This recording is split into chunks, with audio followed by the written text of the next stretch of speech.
So, Charles stopped the briefing cold, not paused it. Stopped it. The red boxes were open, the security assessment underway, when Princess Anne's head turned toward the door. She didn't raise her voice. She simply noted, in that flat, clipped register she uses when something is factually wrong, that there were people moving through the restricted corridor. Not staff, not clerks, Camilla's family. Within 90 seconds, the briefing was over. The king rose. The papers were swept into folders. The doors to the working rooms were secured.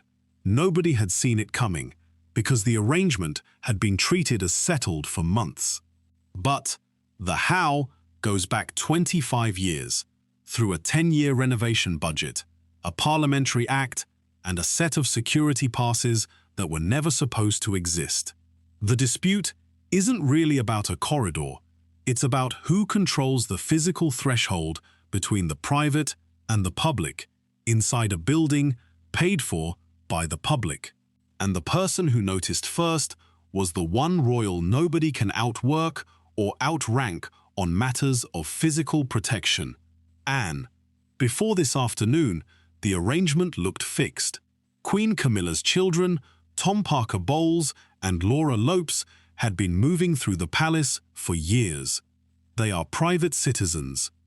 No titles, no constitutional roles, no official rank.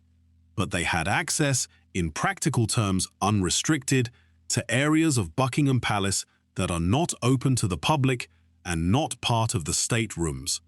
The passes were issued quietly, the kind of administrative reality that builds up over time and becomes normal. Nobody questioned it, because the Queen is the Queen, and the palace has always accommodated relatives. But accommodation is not security clearance. That distinction matters now. The palace is 9 years into a 10-year, £369 million reservicing program. The building is a construction site in sections. Wiring is being replaced, plumbing is being dug out, asbestos is being removed. With that work comes new access corridors, new temporary partitions, new routes through areas closed for decades. The old pass system doesn't map cleanly onto the new building, so the security office had to decide. Either revalidate every pass against the new restricted zones or let the old arrangements carry over. They let them carry over. And when you renovate a palace for £369 million of public money, the question of who can walk into which room stops being a private family matter and becomes a governance issue. The Sovereign Grant Act 2011 is clear. Public funding supports the official duties of the monarch, not private extended families, not non-royal relatives. The passes were never run through the full sovereign grant compliance review. That's the real prior arrangement, not a formal policy. A gap that had existed so long it looked like a right. The briefing that Charles stopped was not a routine diary meeting. It was a security briefing. The kind where the king, the private secretary, the head of royal protection, and the gold stick in waiting sit down to review access protocols for the working rooms of the palace. Anne has held the role of gold stick in waiting since 1998, 27 years. The role is not ceremonial. It is the historic security office responsible for the physical protection of the sovereign. The gold stick literally rides beside the monarch at state occasions and oversees the body of troops tasked with the crown's safety. When Anne is in a briefing about palace security, she is there as the senior security officer in the room, and she noticed movement in the restricted corridor, the one that runs behind the king's working rooms and connects to the private apartments. The figures were not on the access list for that hour. They were Camilla's relatives, not the Queen herself, the relatives. That corridor is not a hallway. It is a controlled threshold. The doors along it lead to rooms containing state papers, ministerial submissions, diplomatic cables, the daily red boxes. You do not pass through without a named escort and a logged reason. Yet there they were, carrying the old passes. The ones issued before the renovation shifted the security boundaries. The ones never rescinded. Anne saw it in one glance. She didn't need a review. She saw the wrong people in the wrong place, and she said so. Charles did not argue. He stopped the briefing. The king did not say, "We'll review it later." He did not say, "It's family." He stopped the briefing and secured the rooms. Because a king who ignores his gold stick on a matter of physical security doesn't stay king for long. This didn't start with Camilla. The tension over access to the sovereign's working rooms is older than everyone in this story. The late queen ran the palace with a kind of iron informality. Family members were given access, yes, but only through the private secretary's office. There was a logbook, a physical logbook. Every entry and exit to the private and working floors was recorded by hand. The queen read it herself, weekly. She knew who was in the building, which rooms they used, and why. Anne learned palace discipline in that system. She was 19 when she took on her first official duties, and by 1998, she was gold stick. She knows the difference between a family visit and a security breach, and she knows the monarchy's survival depends on treating that difference as absolute. The late queen understood it too. The crown is not a private estate. It is a trust. That was the operating principle. The palaces belong to the institution, not to any individual, not to any marriage, not to any set of in-laws. The Diana years tested that principle hard. When the Wales marriage collapsed, the access question became acute. Diana was the mother of the heir, but she was not the sovereign. Her security status had to be recalibrated. Her access to certain rooms had to be redefined. The Mirror ran pieces about the invisible wall that went up around certain corridors. The institution has always drawn lines between the official and the private, the royal and the non-royal, the family and the public. Those lines are not snobbery. They are constitutional. The sovereign's working rooms are not private property. They are the physical location of the state's executive continuity. You cannot treat them like a family annex. Yet, over the past decade, the lines have blurred. The old logbook was digitized. The digitization was outsourced. The outsourcing came with new pass categories. Somewhere in that transition, the distinction between member of the royal household and relative of the Queen got lost. Anne watched it happen. She warned, quietly at first, then in writing. The written warnings are in the security office files. They were not acted upon. That failure is why she spoke up in the briefing. The gold stick doesn't make a scene. She makes a record. And the record now shows that the physical protection of the sovereign was compromised by a pass system no single person controlled. The history goes further back than the logbook. It goes to money. Access to the palace has always been, at root, a question of who pays for what. The late Queen's system was strict because she understood the accounting behind the building. Buckingham Palace is not owned by the king in a private capacity. It is held in trust for the nation. The occupied royal palaces are maintained through the sovereign grant, and before that, through the civil list and the property services grants. The point of the old system was never just security. It was financial propriety. If a non-royal relative used a palace room, the public was effectively subsidizing that use. The late Queen was careful about that. She paid for private guest accommodation out of the privy purse. She reimbursed the civil list for private entertaining. The logbook was not only a security record, it was a financial audit trail. It showed, room by room, who was in the palace and under what authority. That is why the digitization of the logbook was so consequential. When the physical book was replaced by an electronic access system, the audit trail changed. It became easier to issue passes, and harder to see who held them. The new system generated more data, but less oversight. A physical logbook can be read in an hour. A digital access database requires someone to query it. If no one queries it, the passes accumulate. That is exactly what happened with Camilla's family. The passes were not created by a formal decision. They were created by administrative drift. A pass issued for a specific event was never cancelled. A temporary access code became permanent. A renovation workaround became a standing arrangement. Anne was trained in the old system, where every pass had a cost code and every room had a responsible officer. She watched the new system erode that. The corridor, she noticed, was not just a security breach. It was a financial boundary being crossed. The money trail is specific. The Duchy of Lancaster is the private estate of the monarch. Its revenues meet the sovereign's private expenses. The duchy's annual income in the financial year 2023 to 24 was approximately £27.4 million. That is the king's private money, separate from the sovereign grant. The grant itself was set at £86.3 million for the same period. That is the public money.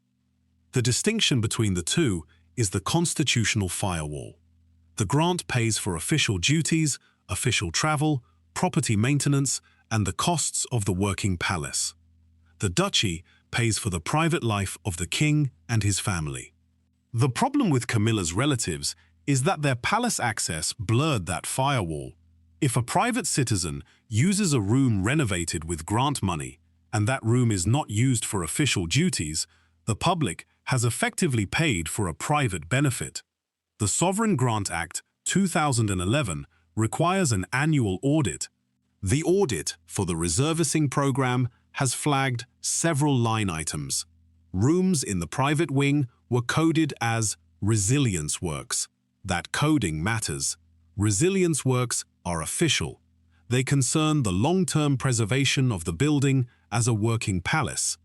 But if a room coded as resilience work is then used as a private guest suite, the coding is false. The internal audit has not used the word false. It has used the phrase requires further clarification.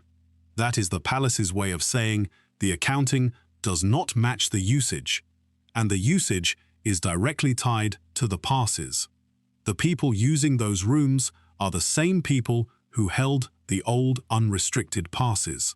The two problems are one problem. The press war matters because it shows how the same facts were framed differently depending on the outlet's position.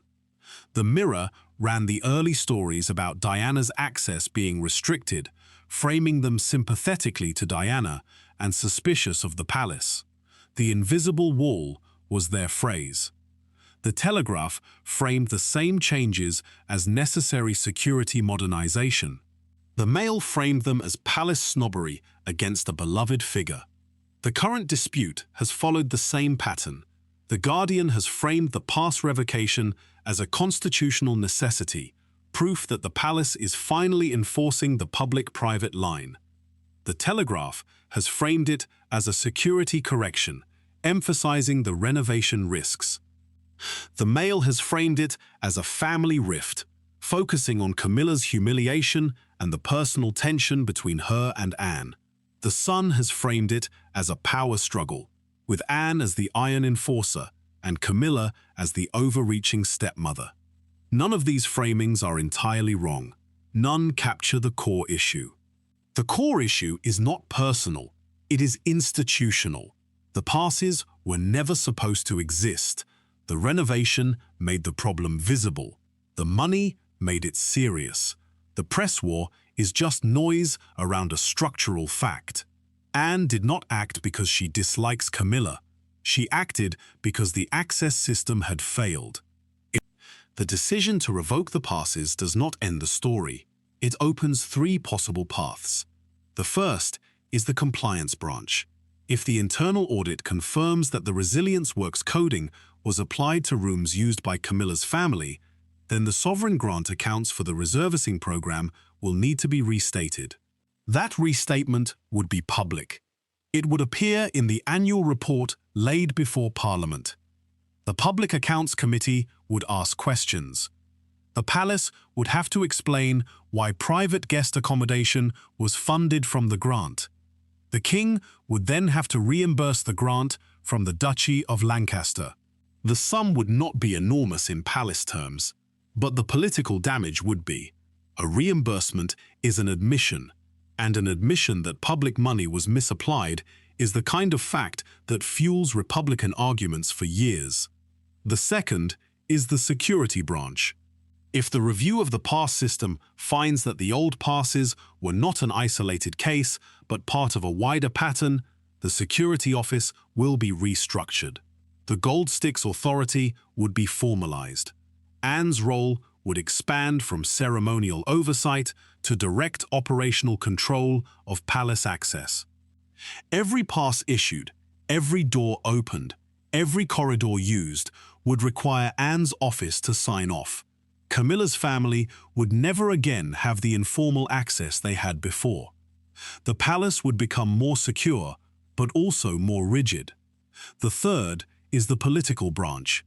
If the story of the passes reaches the public in a way that sticks, the sovereign grant itself becomes a political target. The grant is renegotiated every 5 years. The next review is due. If the public believes the palace has been using grant money to subsidize the Queen's private family, the next grant settlement will be tighter. The Treasury will demand more detailed accounting. The Crown's financial independence will shrink. The compliance branch leads to a financial correction. The security branch leads to institutional hardening. The political branch leads to a constitutional squeeze. All three are possible. All three are now in motion. And Anne is the variable in each one. She is the one who noticed.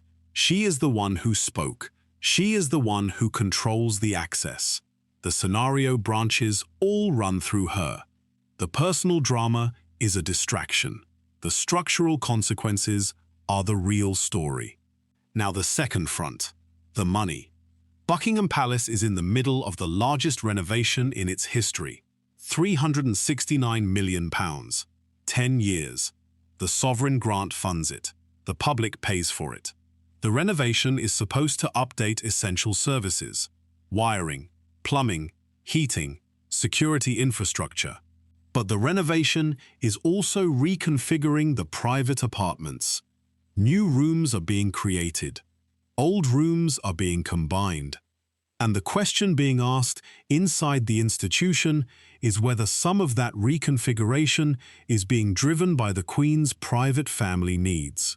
Not official duties, private needs, guest suites, family quarters, separate entrances. The Sovereign Grant Act 2011 strictly regulates public funding. It says the grant is for the support of the monarch's official duties. It does not fund private extended families. If a room is being renovated for Tom Parker Bowles or Laura Lopes to use, that cost cannot come from the grant.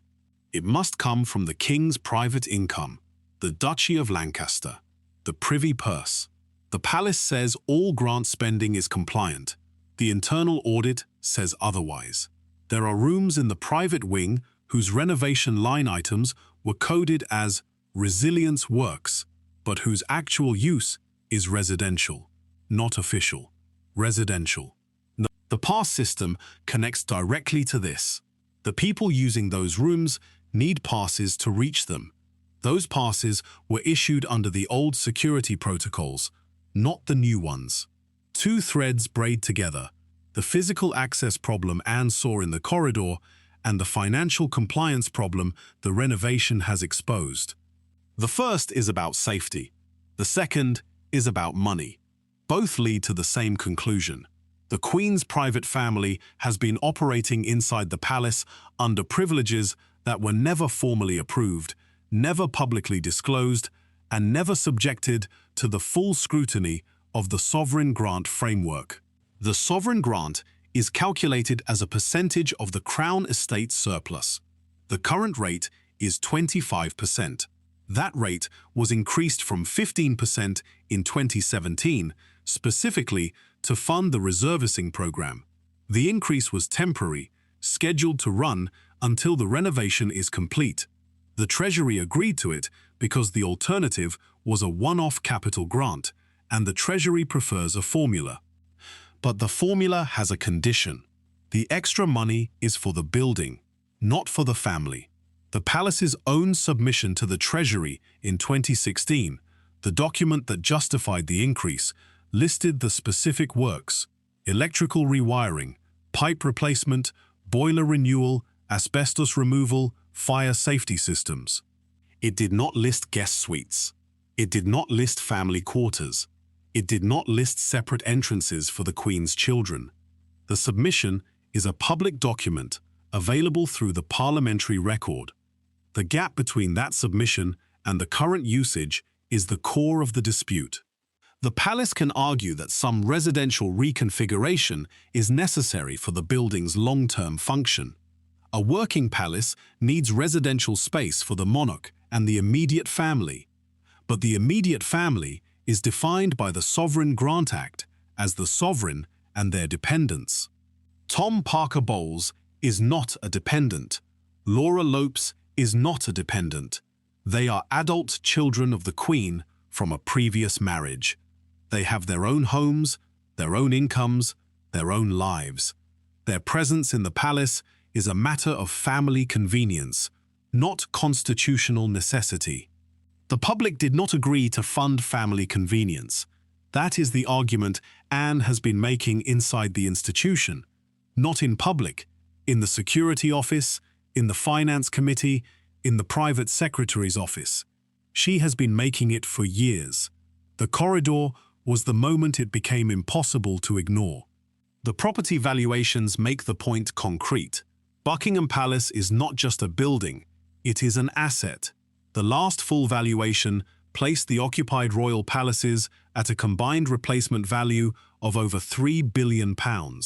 Buckingham Palace alone is estimated at £1.55 billion. That is the public's asset. The public pays for its upkeep. The public is entitled to know that the upkeep is not being diverted to private benefit. The jewel appraisals are another layer.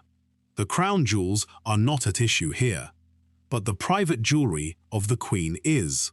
Camilla has access to a collection of jewels privately owned by the King. Those jewels are insured separately. They are not part of the sovereign grant. But the storage and security of those jewels is funded from the grant, because they are kept in palace premises. That is legitimate. The grant funds the security of the building, and the jewels are in the building. But the question being asked is whether the Queen's family's use of palace rooms for private functions, with private guests, under private arrangements, is being subsidized in the same way. A private dinner in a palace room is not an official duty, but the room is heated by grant-funded boilers. The security is provided by grant-funded officers. The cleaning is paid from the grant. The line between legitimate security of private assets and illegitimate subsidy of private life is thin. The internal audit is trying to draw that line. The Resilience Works coding is the test case. If those rooms were coded correctly, the audit clears the palace. If they were not, the reimbursement is inevitable. And the reimbursement would come from the Duchy of Lancaster, the King's private money, which would be an admission, and admissions are what the palace most fears. The press war on the money is already running. The Financial Times has covered the sovereign grant compliance question with restraint, focusing on the audit language and the parliamentary reporting requirements. The FT's framing is technical. Is the palace meeting the accounting standards set by the Treasury? The Daily Mail has covered it as a scandal. Camilla's family enjoyed taxpayer-funded palace rooms. The Mail's framing is personal and punitive. The Guardian has covered it as a governance failure, sovereign grant audit flags, unclear spending in private wing. The Guardian's framing is institutional. The Telegraph has covered it as an overblown administrative matter. Palace insists all spending compliant. The Telegraph's framing is defensive. The same facts, 4 framings. The Palace is watching all 4. The communications team is preparing responses for each, but the responses are limited by the facts. The Palace cannot say the rooms were not used by Camilla's family. That would be false. The Palace cannot say the coding was correct. The audit is still open. The Palace cannot say the passes were appropriate. They have been revoked. So the communications team is left with a holding line. All expenditure is subject to rigorous internal review and external audit. That line is true. It is also not an answer. The press knows it. The public knows it. And Anne knows it. She is not relying on the communications team. She is relying on the record, the written warnings, the security logs, the access lists, the audit trail. Anne is not fighting a press war. She is building a legal and constitutional case. The scenario branches on the money are even sharper than the security branches. The first is the quiet correction. The Palace identifies the miscoded rooms, reclassifies them as private residential works, and reimburses the sovereign grant from the Duchy of Lancaster. The sum is modest. The disclosure is buried in the annual report. The press briefly notes it and moves on. This is the branch the Palace wants. The second is the parliamentary inquiry. The Public Accounts Committee takes an interest. The chair writes to the keeper of the Privy Purse. The correspondence is published. The opposition asks questions. The Treasury is drawn in. The result is a public hearing where Palace officials are asked, under oath, why Resilience Works funding was used for rooms that are not Resilience Works. The hearing would be embarrassing. It would also be survivable, but it would change the relationship between the Palace and Parliament. The Palace would no longer be treated as a trusted custodian. It would be treated as a spending department. That is a constitutional downgrade. The third is the public trust collapse. If the story breaks in a way that connects the passes to the money to the family, the public narrative becomes simple. The Queen's family got access and the taxpayer got the bill. That narrative is unfair in its details, but devastating in its simplicity. Once it takes hold, the sovereign grant settlement becomes a political football. The next review would not be a quiet Treasury negotiation. It would be a public campaign. Some would call for the grant to be cut. Others would call for the Palace to be opened to full freedom of information. The Crown's financial autonomy would be permanently reduced. The Palace is hoping for the first, preparing for the second, terrified of the third. And Anne is the one who has made all 3 possible by forcing the issue into the open. She did not do it for political reasons. She did it because the alternative was worse. A palace that cannot account for its rooms and its passes is a palace that cannot defend its funding. And a palace that cannot defend its funding is a palace that cannot survive. The access problem has a specific history. Camilla's children have been visible at palace events for years. Tom Parker Bowles is a food writer. Laura Lopes is a curator. Both are discreet, but their presence has grown. At first it was visits, then overnight stays, then regular use of certain rooms, then the passes. The passes were the threshold. Once the passes existed, the distinction between guest and resident dissolved. A guest is escorted. A resident has access. Camilla's family had access. During the renovation, that access expanded. New corridors opened. Old walls came down. The passes worked in more places. The security office didn't flag it because the system had never been designed to flag family. The system was designed to flag strangers. But in a constitutional monarchy, a private citizen with a pass is a stranger. No title, no role, no oath, just a pass. The Palace has always had a category for non-royal spouses. Prince Philip was given a title and a role. Princess Diana was royal by marriage and then by decree. Camilla's children were given neither a title nor a role. They were given passes, and the passes were never debated, never announced, never reviewed, until Anne saw them in a corridor during a security briefing and stopped the room. Anne doesn't arrive. She has always been there. She has been the hardest working royal for years. In 2023, she undertook 457 official engagements. More than Charles, more than William, more than Kate. 457. She does the unglamorous work. The hospital openings, the regimental dinners, the military inspections, the rural shows. She doesn't complain, she doesn't leak, she doesn't do interviews about her feelings, she does the job. And the job includes the physical protection of the sovereign. Anne holds the senior military appointment of Colonel of the Blues and Royals. That is not an honorary title. It is a command role. The Blues and Royals are the regiment that provides the household cavalry's mounted escort for the sovereign. Anne has spent her life around soldiers, around security protocols, around the blunt facts of physical protection. She is not impressed by family sentiment. She is impressed by procedure. So when she saw Camilla's relatives in the restricted corridor, she didn't see family. She saw a procedure failure, and she acted. Anne and Charles have not always agreed. They are siblings, and siblings fight. But on this, they were aligned within seconds, because Charles knows what Anne knows. The monarchy cannot survive a security scandal. The abdication, the war years, the Diana years, the Andrew years. Every crisis has been, at its core, a crisis of boundaries. The crown's legitimacy depends on the public believing that the line between the official and the private is being held. If that line breaks, the public asks why they're paying for it. Then the funding goes. Then the institution goes.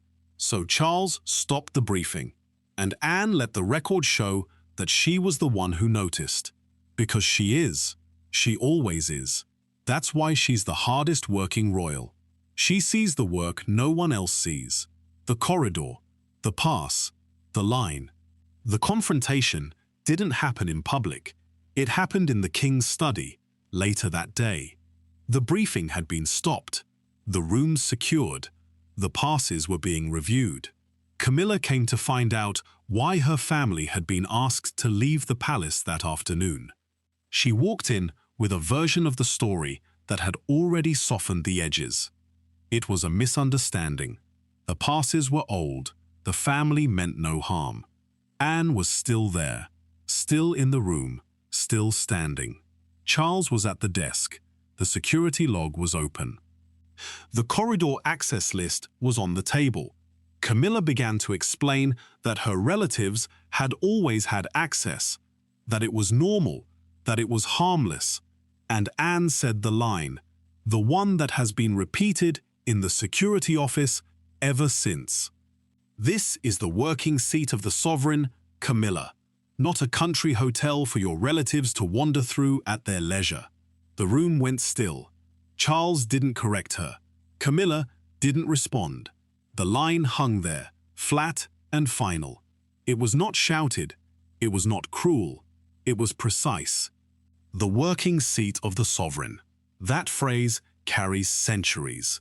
The sovereign's working rooms are where the state's business is conducted. The red boxes are opened there. The Privy Council orders are signed there. The Prime Minister's audiences happen there. The Crown's physical integrity is anchored there. A country hotel is a place of leisure, of private indulgence, of relaxed boundaries. The contrast was brutal because it was true. Anne had drawn the line in the only terms that matter to her, constitutional terms, not family terms, constitutional terms. And once that line was drawn, there was no undrawing it. The verdict came fast. Within 48 hours, the security office issued a new directive. All unrestricted palace security passes held by non-royal family members were revoked. Every pass, not suspended, revoked. The access privileges were placed strictly under the control of the Crown's security apparatus, overseen in practice by the Gold Stick. That means Anne now controls the access. Camilla's family can still visit, but they must be escorted, they must be logged, they must be in approved areas only. The old passes are gone. The new system is not a family arrangement, it is a security arrangement, and that's the permanent cost. Because the Queen fought for this, not in public, but in private. For years, Camilla has pushed for her children and grandchildren to have a more integrated place in the palace. She has won some battles. Her grandsons served as pages of honor at the coronation in May 2023. That was a real victory. The boys were in the abbey, in the official ceremony, holding the king's robes.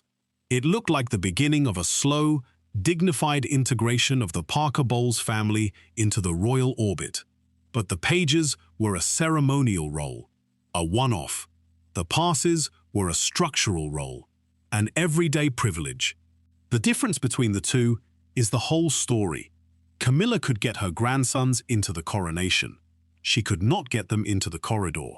Anne stopped it, not because Anne hates Camilla, because Anne understands that the Crown's survival depends on the public believing that the line between the official and the private is real. If the public ever concludes that the palace is a private family home paid for by taxpayers, the funding model collapses, and the monarchy collapses with it. So Anne held the line, and she won. The passes are revoked, the access is controlled, the institutional dispute over the £369 million renovation is still running. The audit is still open. The compliance review is still incomplete, but the physical access is closed. The working rooms are secure. And the Queen's family now knows what the Gold Stick has always known.